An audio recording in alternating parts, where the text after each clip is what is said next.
Good day, can you tell me about yourself? Good day, my name is Army Isaac Malgar, 41 years old, married, and I live in Tagay, Camarines Sur, Philippines. Do you have kids? Yes, I have a 17-year-old daughter. How many siblings do you have? I have one brother and I am the youngest. Tell me about your educational background. I am a 4-year college graduate. Do you have work experience as domestic helper abroad? I do not have experience working as DH abroad, but I have a local experience as DH here in Philippines, where I serve 5 members of a family, and I do the laundry, going to market, washing the dishes, taking care of pets, and taking care of their children. Okay. How would you describe yourself? I am trustworthy, hardworking, patient. I do love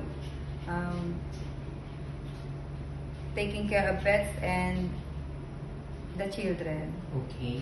Do you have any tattoo in your body? I don't have a tattoo. Did you undergo to any kind of surgery? No, sir, I don't have a surgery. Why do you want to work abroad? I want to work abroad to sustain my family needs and earn money to sustain my daughter's education and help support my family. Are you scared of dogs and cats? No, sir, I'm not scared. Give me your idea how can you take care of naughty children and children with tantrums.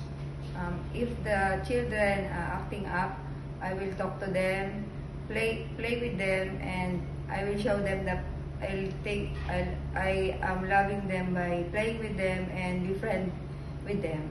Okay. What is your message to your future employer? Dear sir and ma'am,